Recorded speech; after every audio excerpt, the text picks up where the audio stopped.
हम जब पढ़ते थे संस्कृत तो उसमें एक हितोपदेश आता है ग्रंथ, उसमें हित का उपदेश दिया गया, हित के लिए उपदेश। और उसमें बहुत रोचक कथाएं लिखी गई होती है पशु पक्षी की। कथा पशु पक्षी की होती है और मैसेज मनुष्य को दिया जाता है। मनुष्य को समझाने के लिए कथाएं पशु पक्षियों की लिखी गई है।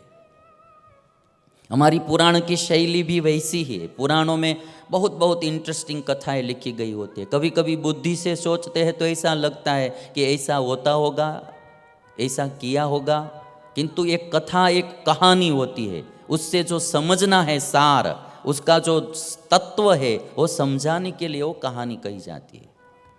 तो हितोपदेश में एक बात आती है कि एक दिन जंगल का राजा सिंह वो बीमार हो गया। तो जंगल के सभी पशुओं खबर अंतर पूछने के लिए आते थे कि महाराज आपका स्वास्थ्य कैसा है, क्या हाल है, वो पूछने के लिए सब आते थे। बड़े बड़े हाथी भी आते थे, किंतु एक सियार खबर पूछने के लिए नहीं आया। तो सियार नहीं आया तो वहाँ एक ऊंट बैठा था, कैमल। तो ऊंट बैठा था, उसने सोचा कि सियार नहीं आया, अब मरवाने का अच्छा मौका है। तो सियार का अनिष्ट करने का ऊंट ने सोचा और सिंह से कहा कि महाराज बड़े बड़े हाथी आपकी खबर पूछ गए, किंतु एक सियार नहीं आया। तो सिंह ने आदेश दे दिया, जाओ सियार को बुला के ले आओ। तो अभी ऊंट तो सियार को बुलाने के लिए चल पड़ा। सियार उसी समय वहां पीछे ही बैठा था, सिंह के पीछे ही। जो ऊंट ने जो बात सिंह को बताई वो सब सियार ने सुन ली थी कि इन्होंने मेरी चाड़ी चुगली की है सब। तो जैसे ऊंट गया तो पीछे से थोड़ा मोड़कर पलटकर ऐसे सियार राजा के सामने आ गया। सिंह ने कहा कि बड़े बड़े हाथी मेरी खबर पूछने के लिए आए थे और तुम क्यों नहीं आए। सियार ने कहा कि महाराज मुझे माफ़ करना। सियार बुद्धिशाली प्राणी कहा जाता है, बहुत होशियार होता है। कहा कि महाराज मुझे माफ़ करना, मुझे जब पता चला तुम्हारी बीमारी का तो मैं तो डॉक्टर के पास गया था, वैद्य के पास दवाई पूछने के लिए। तो सिंह ने कहा कि बोल मेरी बीमारी की दवाई वैद्य ने क्या बताई। तो सियार कहता है कि महाराज दवाई करना थोड़ा कठिन है। अरे चाहे कितना भी कठिन हो, स्वस्थ होने के लिए दवाई तो करनी ही पड़ेगी, दवाई तो लेनी ही पड़ेगी। सियार कहता है कि डॉक्टर ने ऐसा कहा है कि ऊंट के हड्डी की भस्म करके लगाएंगे तो अच्छा हो जाएगा। ऊंट की हड्डी की भस्म करके लगाएंगे तो अच्छा हो जाएगा। राजा ने कहा बुलाओ ऊंट को। मर गया ऊंट, मारने गया सियार को, मर गया ऊंट। इसलिए कहा गया परनु अमंगल चाहता घरनु अमंगल थाय, अंजनी सुतने बाळता लंका सड़गे जाए। जीवन में एक नियम ले लेना, कभी भी किसी का बुरा नहीं करने का। बुरा करना नहीं, बुरा सोचना भी नहीं। उसका बुरा हो ऐसा सोचना भी नहीं। कोई बुरा करता है किसी का तो उसमें प्रसन्न भी नहीं होना, भगवान उसका भला करे। हमारे स्वामीनारायण भगवान ने हमारे साधुओं के जो धर्म लिखे शिक्षापत्री में, उसमें कहा कि गालिदानम ताड़नं च कृतं कुमति भीर्जनैः क्षन्तव्यमेव सर्वेषां चिंतनीयम हितं च तैः। यदि कोई गाली दे तो भी उसको क्षमा कर देना और भगवान से प्रार्थना करना कि भगवान उनका भला करे। और इसीलिए एक रचना गाई जाती है, कभी आपने सुनी भी होगी, हिंदी में गाई जाती है, नहीं चाहिए दिल दुखाना किसी का। यदि हम किसी को प्रसन्न न कर सके तो कोई बात नहीं, किंतु किसी को दुखाना नहीं। पत्नी है तो नियम ले ले, मेरे पति को दुख हो ऐसा कभी भी मैं काम नहीं करूंगी। पति है तो वो भी नियम ले ले, मेरी पत्नी सुखी होगी वैसा ही करूंगा, वो दुखी होगी ऐसा मैं कोई भी काम नहीं करूंगा।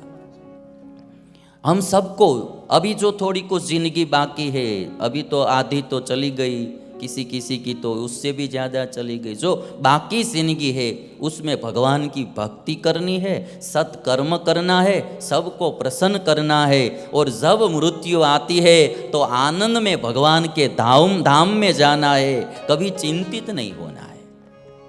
अच्छा जीवन जिएंगे तो मृत्यु का भी डर नहीं रहेगा। मृत्यु अनिवार्य चीज है, जब कभी आना है तब आ जाए, चिंता नहीं रहेगी। अच्छा कार्य किया है तो एक खुशी रहेगी जीवन में कि ईश्वर ने हमको मनुष्य जन्म दिया था, हमने ईश्वर प्रसन्न हो ऐसा कार्य किया, इस मनुष्य जन्म को, मनुष्य शरीर को हमने पुण्य कार्य में उपयोग किया, कोई पाप कार्य में उपयोग नहीं किया है, तो प्रसन्नता रहेगी जीवन में। जिंदगी जीना है तो भाव से जीना है, प्रेम से जीना है, भावपूर्ण जीना है। ऐसा जीवन हमको भगवान ने दिया है, झगड़ा में या कोई ऐसे ही नेगेटिव मार्ग में व्यतीत नहीं करना है। ऐसा मनुष्य जन्म मिला है, भावपूर्ण जीवन जीना है। आज जो शिव पुराण में कोई कोई बातें बताई गई है, ये पूरी सृष्टि ईश्वर की है, उनको प्रसन्न करने से ईश्वर प्रसन्न होते हैं। और बाद में शिव जी ने अर्धनारीश्वर रूप धारण किया है सृष्टि का विस्तार करने के लिए। कभी आपने ईश्वर की मूर्ति का दर्शन किया होगा, आधा शरीर पुरुष का होता है और आधा शरीर नारी का, उसको अर्धनारीश्वर स्वरूप कहा जाता है शिव जी का। सृष्टि विस्तार करने के लिए शिव जी ने अर्धनारीश्वर स्वरूप धारण किया। और आप सब जानते हैं कि शिव जी के मंदिर में नंदीश्वर होते हैं, नंदी होते हैं। नंदी है वो भी एक शिव जी का ही अवतार है, इसलिए नंदी की भी पूजा की जाती है। शिव पुराण में लिखा है, ये एक शिलाद नाम के मुनि थे।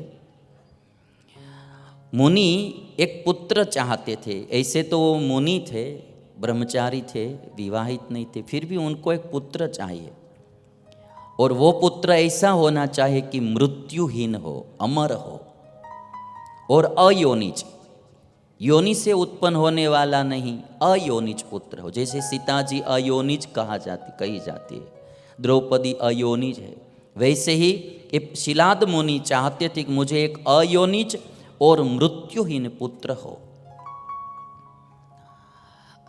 तपश्चर्या की, इंद्र ने प्रकट होकर कहा कि आप वरदान मांग लीजिए। शिलाद मुनि ने कहा कि मुझे एक अयोनिज और मृत्यु रहित पुत्र दीजिए। इंद्रदेव ने कहा कि ये काम मैं नहीं कर सकता हूँ, मेरे शक्ति की बात नहीं है। यदि महादेव जी प्रसन्न हो जाए आप पर, तो महादेव जी आपको ऐसा वरदान दे सकते हैं। तो शिलाद मुनि ने महादेव जी की आराधना की, और आराधना करके शिव जी को प्रकट किया, और प्रसन्न होकर शिव ने तब कहा कि अयोनिज और मृत्यु रहित पुत्र तो मैं कहाँ से दूंगा, किंतु मैं ही तुम्हारे वहाँ पुत्र रूप में प्रकट होऊंगा। तव पुत्रो भविष्यामि नंदी नामना त्वयोनिजः, पिता भविष्यसि मम पितुर्वे जगतां मुने।